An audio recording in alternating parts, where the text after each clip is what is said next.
Okay, when you think of Florence, what comes to mind? Probably Renaissance art, right? Incredible architecture, maybe some amazing pasta, and yeah, you're not wrong. But for this explainer, we're going to look at Florence in a totally different way. Not as a vacation spot, but as a blueprint, a radical model for how a city can wield power that, honestly, it flips our modern ideas about size completely on their head.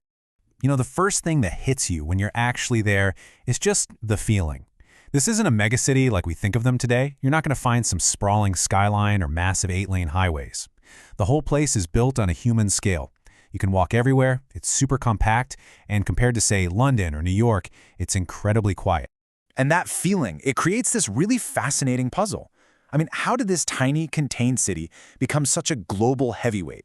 A place that completely reshaped modern banking, politics, and even how we think about cities themselves.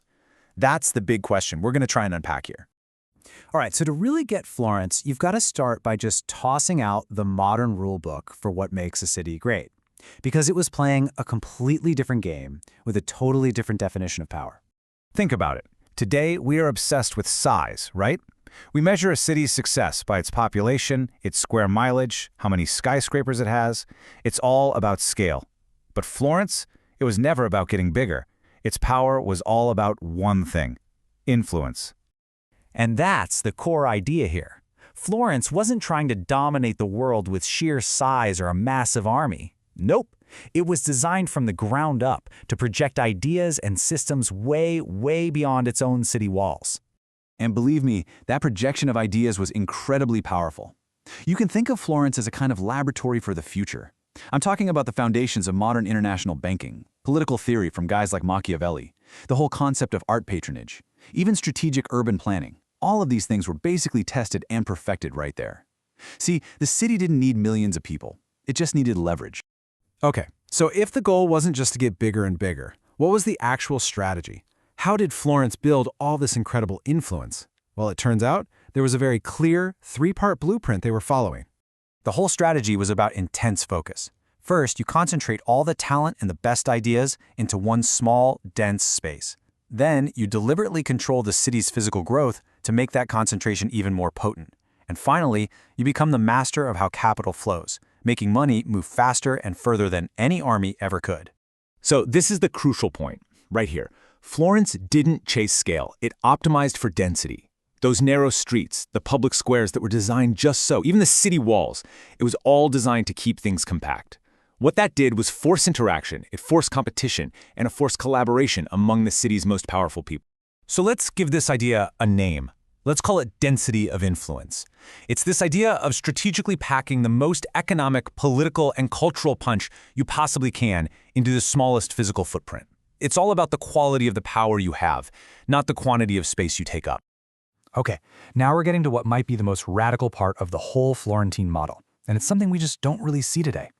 And that's the idea of using culture, not as a nice-to-have, but as a functional tool. I mean, think about it for a second. When you or I look at the absolutely breathtaking art of the Renaissance, we tend to see it as, well, art, something beautiful, something to be admired. But was that really its only purpose? Was it all just for decoration? The answer is a hard no. In Florence, culture wasn't some luxury item, it was infrastructure. Yeah, you heard that right. It was just as vital to the city's day-to-day operations as its bridges or its banks. It was a whole system designed to reinforce who was in charge and to forge this incredibly powerful civic identity. So we usually think of art patronage, a rich family like the Medici funding an artist as a generous act. But in Florence, it was a cold, hard, calculated strategy. It was a tool for social control, a way to broadcast power and status, and a method to literally shape how the city's citizens behaved. Okay, so that was the historical model, a city built for influence, not size. But what happens when that ancient, super compact system has to somehow survive in the 21st century? Well, this is where you see preservation slam right into immense pressure. And this really gets us to the central conflict that Florence deals with every single day. Is it a living, breathing city where people actually work and raise their families? Or is it a living museum perfectly preserved for the millions and millions of tourists who pour in every year? It's this constant, really difficult balancing act. And believe me, these pressures are very, very real. You've got the sheer density of tourism putting an incredible strain on ancient infrastructure. Then there's housing, which becomes completely unaffordable for locals, pushing the actual workforce further and further out. So the very thing that made Florence so strong, its compact form, is now the thing that makes it vulnerable. So how does it cope with all this? Well, it does it by treating its history not as some sentimental, nostalgic thing to look back on, but as its actual functional infrastructure. That historic layout isn't just a relic. For better or worse, it's the city's modern operating system. All right, so after all this, what's the ultimate lesson from Florence? What's the big takeaway from this centuries-old experiment in urban power that we can apply to our world today? Well, first, it's a huge reminder that our main story about cities might just be wrong. Urban success doesn't have to mean endless expansion. The whole bigger is better idea, that's a choice we make. It's not some law of nature. And second, it gives us a completely different way to define success. Maybe the best measure of a city isn't how fast it can grow, but how long it can endure, how it adapts, and how it manages to stay relevant over centuries. And finally, this brings us back to the core lesson.